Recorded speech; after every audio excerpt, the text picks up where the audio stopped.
Hello my art-loving friends. In today's video I want to dig into this box that was sent to me last year and play with this Van Gogh paint.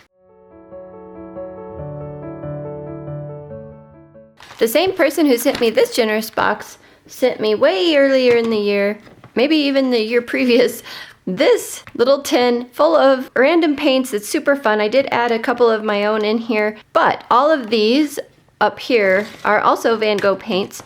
So I want to try and not make the same mistake I did with Holbein and find all the Van Gogh paints I have in my studio. This could be interesting. Like, things are starting to get organized, but I have a feeling I'm still gonna miss some, but we'll see. I also have this Van Gogh pocket set that I received in an art subscription box, so we'll get to see any duplicates we might have and figure out what we're gonna put these in and make a painting with them, you know, the usual. We were already not off to a great start because I know that there was a box I opened. It was a subscription box. I think it was of Crate sent to me. And there was Van Gogh paint in it, Van Gogh watercolor paint. And I did a video on it while I was camping in Silverthorne, but I can't find those tubes of paint, which is so bad. Anyway, there's also a tube of Van Gogh paint in here because I was looking through my watercolor container. There we go. Okay, so where are the ones from the subscription box? There's only so many places in this art studio things can be, so I'm a little peeved about it. I'll find them. So what better way to find them than to go watch the video where I was using them last? That totally solved the mystery because I just scrolled forward to what I was doing and I'm like, oh, I put some in half pans and I put them in here, and then I left some at home because I started this at home, and oh, there we go. Right there, the mystery is solved. Yay! Yay, mystery solved. I put those 3 tubes in with these. That's the first thing.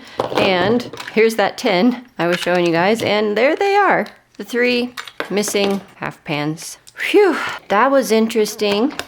But what was also funny is I did find this in my grandma's stash of stuff. I think it's exactly the same as this one. So these are the same sets. All right, that's good to know. Maybe we'll do a giveaway of this one today. And part of me is like, maybe you shouldn't because your Paynes Gray over here is very low. And there's a little bit of one here, so I could use that as a replacement. And there's a sepia, so yeah, we could give this away. I have a hard time letting go of watercolors. We'll see. Okay, I've gone through them all. I read that one wrong. It's not a Paynes Gray, it's a Daveys Gray. But it's okay. I can still replace that in the future. It's just a color I use all the time. And this is the Oxide Black that she sent me, the PBK11, which is awesome because I can use this to make my own super granulation colors. So that'll be fun. My oldest son was visiting and put this new screen protector on his phone, and it came in this tin case. It's crazy that it came in such a nice case and you're supposed to just throw this away afterwards. So I saved it from being thrown away, and I'm going to make this into my Van Gogh palette. I think this will be really fun. So some of these have magnets on them, but if you guys know anything about putting magnets on half pans, they don't usually stay very well at all. Of course, I say that, and those 2 are perfectly fine, but you can see these are not staying. So I like the magnet idea. I'm just going to use the score tape here to attach the magnets to the pans, make them stay. I have more magnets, and that way in the future if I add a color or take a color away, wow, I can just redo that order really easily because of the magnets. So any of the ones that are in half pans I'm going to keep in half pans, and the rest I'm going to put in full pans. But I have to do a little prep on this. I'm going to spray the inside of this with appliance epoxy, and it should make a fun palette. We'll even decorate the top somehow, maybe with Watercolor Ground. They're all sprayed and pretty. I may have got my hands a little dirty picking them up because I couldn't leave them outside. It's only 29 degrees and paint has to be at above 50 degrees in order to cure properly, supposedly. So I'll let this sit for a few days. I'm actually leaving for a few days today in a couple hours, so that'll be perfect. You guys are gonna love me. Yes, yes you are. So I was looking for full pans, and I know that some were sent in that last Happy Mail box that I got, and I wasn't sure if I had used them all. So I thought maybe they're in the little tin that came with the set, and I opened that up, and yes, you guys probably remembered there are 2 VanGogh paints in here. This is gonna be the whole bind story all over again. It's hilarious. Anyway, these are new colors that aren't out here, I think. This is Quin Purple. I have a Quin Purple, but this is a Quin Purple Red. And yeah, it's new. So this is a Quin Purple Blue, Quin Purple Red. That's very exciting. So now we have 22 colors and a Gamboge. Oh, love Gamboge. So yay, found some more colors. Hi. I decided to go ahead and use some pans that already had some stuff on them, so I used some essential oil to get the Sharpie off of them. And then I'm going to do a multi-stage fill with this one. So you can see I'm just filling up the full pans there and topping off some of the half pans if I could. Okay, so that, I don't know, 20 minutes max, and something interesting for these. I put the Quin Purple Blue over the top of some already dried, but it was fully wet paint and it already has a skin over the top of it. So that's really interesting. These are going to dry really quickly, which will be a huge benefit by the time I come back in 2 days or 3 days. What day is it? 3 days. Yeah, see, this one already has a skin over it. So that's great. When I come back in the 3 days, then I'll be able to pour the second layer, probably the second and final. I mean, it's good to do these in 3 layers, and I never done that in the past, but I do see the benefit of it. So I think when I can, I'm going to do the layering method when I pour my pans. It's just better. So I decided it would be a good idea to use Watercolor Ground on that. And you can see I'm just using some sandpaper to rough up that slick tin surface. And then I'll use the Watercolor Ground. I tried using it with a brush in the past and it just didn't work well. So you can see I'm using my finger there. I probably should have gloves on. I just didn't think about it until I was partway through already. And I'm like, well, already too late for that. So we just finished up. But I think the next time I use it, I will use gloves. I didn't have any reaction or anything. I just can't imagine that touching it's probably the best thing for me. And since I only wanted Watercolor Ground on the surface, because that's the lid I should say, that's the only place I wanted to put a painting, I just got out my acrylic gesso for the rest of that. You can see I dropped it. And of course it landed face down on my desk. Oops. But just finishing up with the acrylic gesso.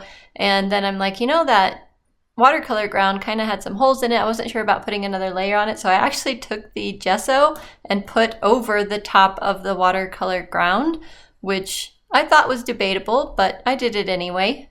And it's kind of cool because I don't know if you saw it when I was moving this palette around, but it has 2 holes in the end, which is great because then when you have the lid on, there's still air ventilation. It's like the holes they put in the end of travel brushes, but it's on this palette. I just think it's absolutely perfect.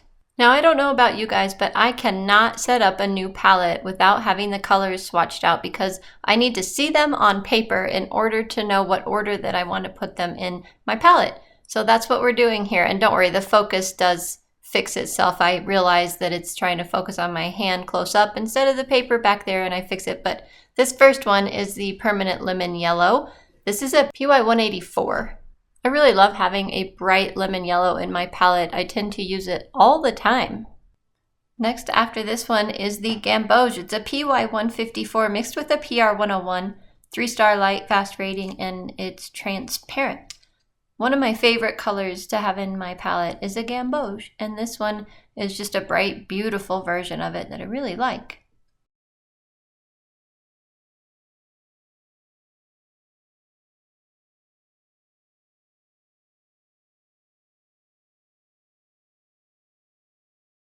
And here we have Permanent Orange. It's a PY 154 and a PO 73, 3-star light, fast rating, and transparent. Now, one thing I did notice when I did all these swatches is they all say they're transparent, but they all cover the black line quite a bit. So it may be a result of them being student grade. I'm not really sure, but their transparency, take it or leave it, if you will, because it's not entirely accurate. However, when I went and painted with these, I really enjoyed using them. So that's not really an issue so far, but we'll see as I get into more serious paintings in the future if I do with these.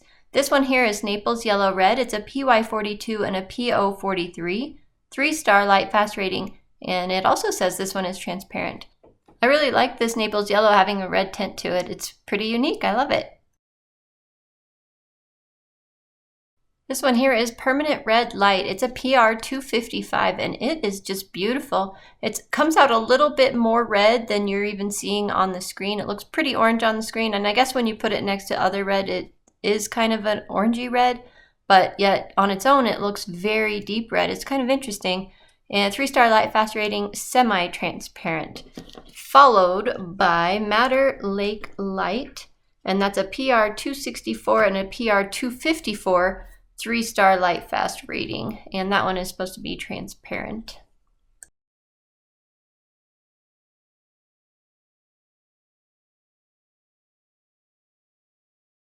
Good news on this next one if you like those rose colors, because this is the quinacridone rose, and this one's made with the PV19 and supposedly has a light fast rating of 3 stars, which is over 100 years in museum conditions, and it's transparent. So it's a great choice, a good alternative to an opera rose. I know it's not quite as bright as an opera, but it's a really great choice for using in those cases where you want that bright rose color and you want it to be light fast. This one here is the Burnt Sienna squeezed from tube, and I'll explain more about that later. It's a PR 101 and is supposed to be 3-star light fast rating and transparent.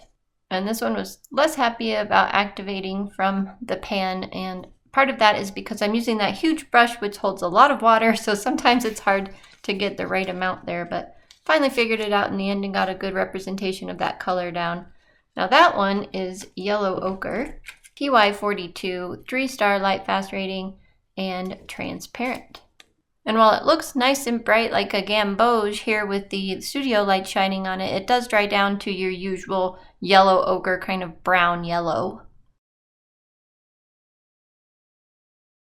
This one's followed by Raw Sienna, and they look very similar. The Raw Sienna, though, when it dries down, definitely has more brown in it, so it's a browner version of the PY42, if you want to call it that. 3-star light fast rating, and it is also transparent. It's actually a really unique color, and I reach for it a lot, I notice, when I actually have it in my palette, so that's interesting. This green leaning brown is the Raw Umber, and it's a PY42 mixed with a PR 101, 3-star light fast rating, and it is transparent also. Kind of a fun color to have in my palette because it's a dark brown, but yet it has that green tint, so it works great in landscapes.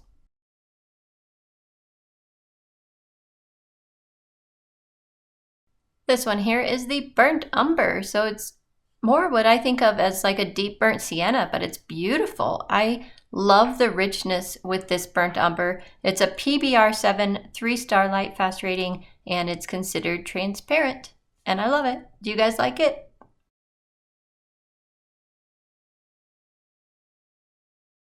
And I left in some of the rewetting on this one. This is Daveys Gray, and you can see that it's a really light tinting strength color. So it's hard to get a whole lot of pigment out very fast. This is one that would benefit from wetting ahead of time. It's a very unique gray. It's very light with a green tint, and I'm kind of fascinated by it. I'm curious to see how I'll use it in my future paintings. Do you guys have Daveys Gray currently in this paint brand? And if so, what do you use it for? I would love to know. This sepia reminds me a lot of the Rembrandt sepia that I did in the previous video, because it's actually a brown tinted sepia, which is really neat because when I think of sepia photographs, they're kind of brown tinted. This is a PBK7 with a PR 101, 3-star light fast rating, and it is transparent. Now this one is a little bit darker than the Rembrandt sepia, but still it's really neat. It's a beautiful color. I think something that I would reach for all the time if it were in my palette. Now this one I did not fill the full pan all the way up because I want to be able to use some of what's left in the tube for other mixes. So this one is just going to be a partially filled full pan, PBK11, highly granulating, 3-star transparency, or 3-star light fast rating, and it is semi-opaque. It's considered semi-opaque, although I don't really see any stuff sticking over the line, so it's kind of interesting, maybe because it's so granulating and black on black is hard to tell, but it's a really neat oxide black is what they call it. They're calling it an oxide black. Now this crazy bright green color is called Permanent Yellow Green. It's a PY154 mixed with a PG7, 3-star light fast rating, and it is transparent, and holy moly is it bright. However, I do end up using it in today's painting, so it has a benefit. It has a use. It's not useless.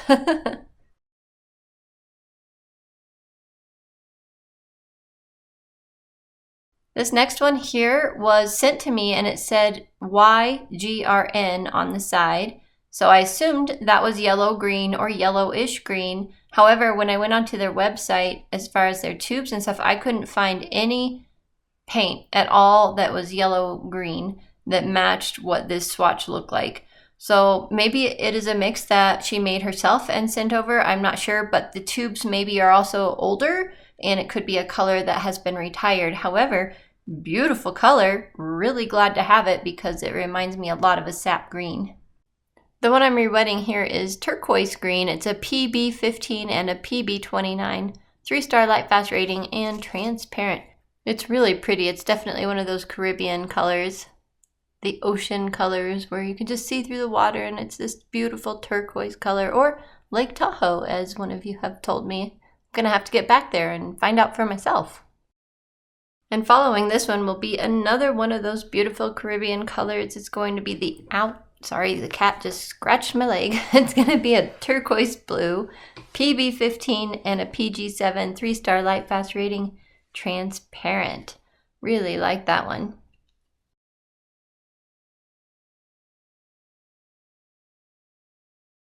As far as this next one goes, if I would have had this one when I did my dot card test of all of the indigos, I probably would have been very tempted by it because it's a beautiful blue indigo color, PB15 with a PBK6, 3-star light fast rating, transparent, absolutely gorgeous, and I didn't have any trouble rewetting it, so it would have been a contender along with my Core and Sennelier that I chose. Kind of interesting.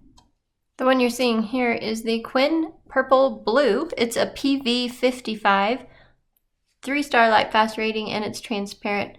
So when you see this one next to the one next to it, you can see that it is more bluish than the next one, which was the Quin Purple Red, but it's a really pretty purple. However, when I went to paint, I noticed that I mixed some blue in with it because even though it looks very purple on the swatch once it dries, it still leans way pink, so to speak. And so adding a little blue to it definitely made it the purple that I was looking for in my painting later. So this one is also a PV55, the Quin Purple Red, 3-star light fast rating, and transparent. Following that up with another one from the palette itself, this is the Azo Yellow Medium. Such a beautiful yellow. I just love this yellow also, along with Gamboge. It's PY154, a PO62, 3-star light fast rating, and they are considering this one semi-opaque.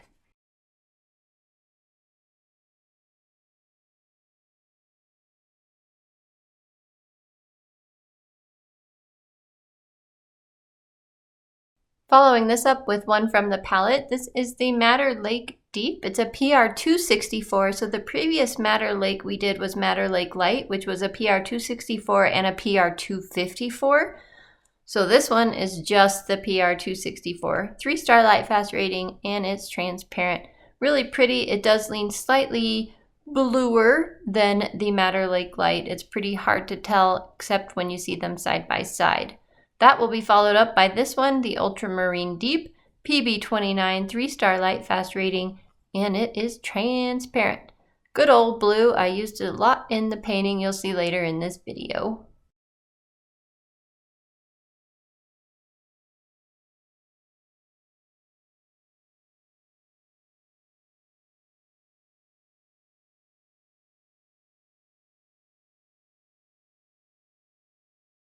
And following this is a really interesting color. This is Cerulean Blue. It's a PB15 and a PW6. So you can see the white influence in this swatch, but oh my goodness, it is so brilliant, so bright. I do use it in today's painting, but you only need the tiniest little bit of it. So be careful with that one. This one here is the Sap Green out of the Pocket set. It's a PY129 and a PG7, 3-star light fast rating, and it's transparent. Now I'm going to have to do more of my own light fast tests on these because all of these are claiming they're 3 stars as far as I can tell. And it would be interesting to see how true that is when it's in my own window. Now this Viridian is also from the Pocket Box. It's a PG7, 3-star light fast rating, and it's transparent. And there was such a glare on it from the studio light that I decided to turn it away from there. So you can kind of see it, except then the camera blurred, but it kind of cleared up. Anyway, typical Viridian, except this is not a true Viridian. It's a phthalo green, really. Now this is the Paynes Gray. Oh my goodness, so cool. PBK6, PV19. Technically, I like my Paynes Gray a little more bluish than this. Not as blue as the Indigo. A little more bluish than this, but this is a beautiful dark that you can use. And I don't really see the violet coming through in it, but I really like it, regardless of it not being as blue as I prefer. It is that time of year. We have a lot of sun shining through the windows now, so I'm going to have to make the blinds usable. I have a cat hammock in the way currently, but the point of showing you this is that I decided I'm going to pull the pans out of this palette because I want all of my Van Gogh paints together. I have kept palettes like this intact, and I was tempted to do that again just to leave this 12 set intact so anyone could pull it out and use it, but I don't know, it has some colors in it that I'd really like to have in the main big palette, and because of that, like the sap green and burnt sienna, because of that, I'm going to go ahead and pull these out, and I'll keep this empty palette and maybe fill it with some other paint at some point in the future. We have some very suspicious stuff going on here. So this is the burnt sienna that was sent to me, and there's no pigment information on it. You can see what that looks like. This one in my right hand is the burnt sienna that came in the Pocket Box. Okay, they obviously look very different. And then I didn't have a swatch for the burnt sienna. I just had one for the burnt umber. So is this swatch this burnt sienna and I labeled it wrong, or is it actually the burnt umber and I forgot to swatch the white? So we're going to re-swatch these. Well, swatch these supposedly for the first time, re-swatch the burnt umber and swatch the white and figure all this out. And don't worry, I won't make you sit through all of this in real time because you kind of already did, but there is the burnt umber. That is the burnt sienna that was sent to me by a friend, and I'll totally explain all of this in a minute. And that is the burnt sienna that came in the Pocket Box. You can see they're very different, right? Right? Yep. And the Chinese white. And this one's actually kind of opaque. It's kind of nice. I mean, if you want an opaque white, which I usually do if I'm going to use a white. Turns out I did swatch the burnt sienna and burnt umber correctly. So we have duplicates of these cards now. And a simple search on their website solved the issue of the burnt siennas because the one that is from the tube is a PR 101. And this is one that was squeezed from a tube, obviously. And the one that comes as a pan already has PR 101 in it. But they also mixed the PBK 11 in it, which is interesting. PBK 11 is granulating, but this doesn't look all that granulating. They make their tube and pan burnt siennas completely differently, and they're both really pretty.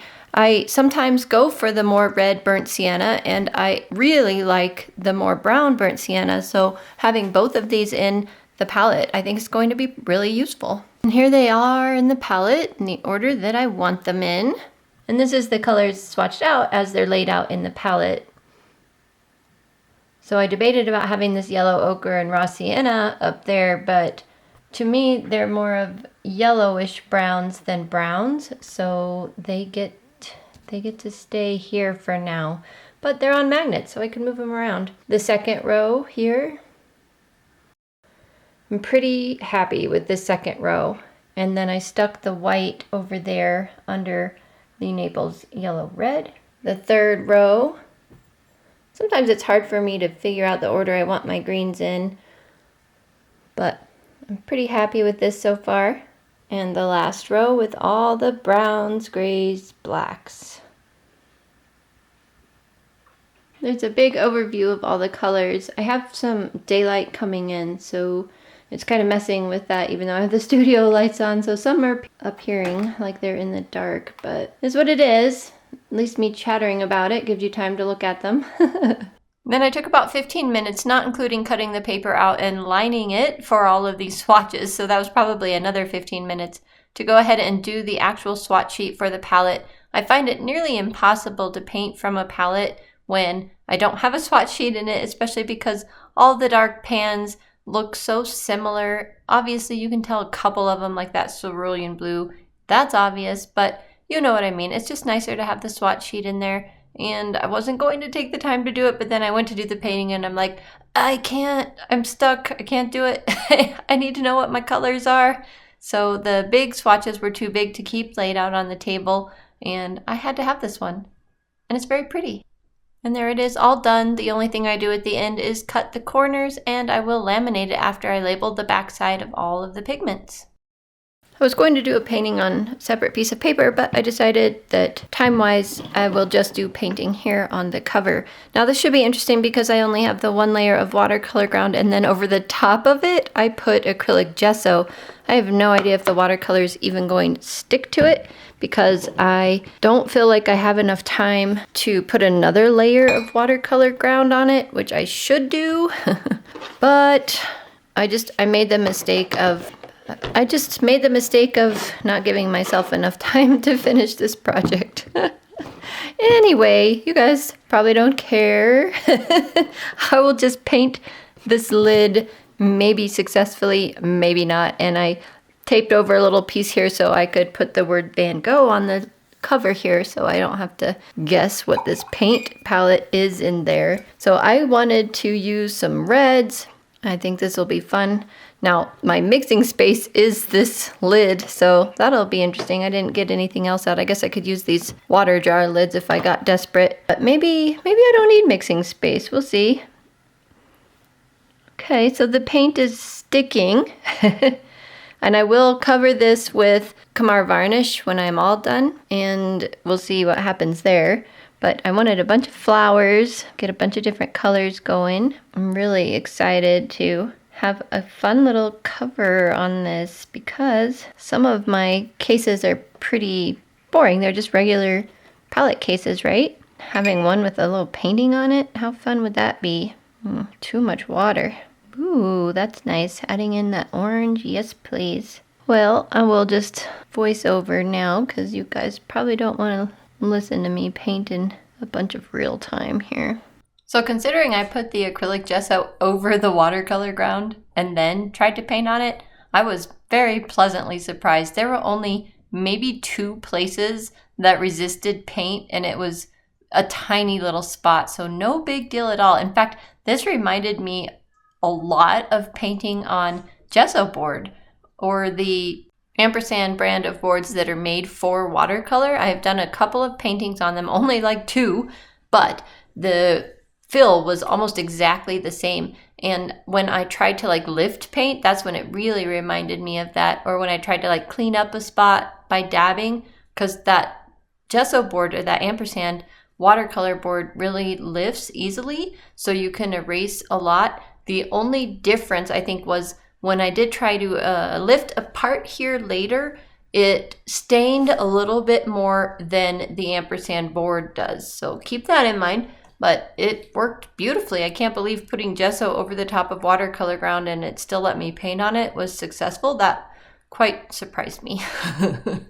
And you can see in this sample painting here that I did use those little lids for mixing space, and that worked fine. It was just perfect actually. And I used the white and made some of the colors a little bit more opaque, a little bit more pastel. That was really fun. And when I told you guys that it seemed like these colors were very opaque over the black line on my swatch sheets, I did not notice any problems with them on the painting itself. So I am kind of curious about that.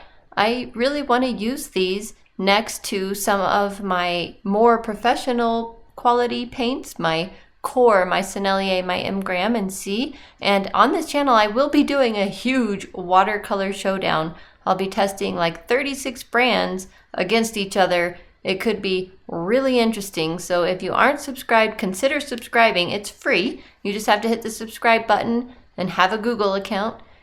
And then they'll notify you of all the videos that I release as long as you hit all notifications on the bell. So that's coming up. I don't know when. I have a little bit of a backlog of videos that have to come first, but trust me, it's coming. I am dying to know this probably as much as you guys, or maybe more. I really like the way this lid turned out, and I wanted to keep it safe. So I went outside and sprayed it liberally with this Camar varnish. lots and lots of it on there, and it dried really quickly. I think it's only been about 40 minutes and it's completely dry.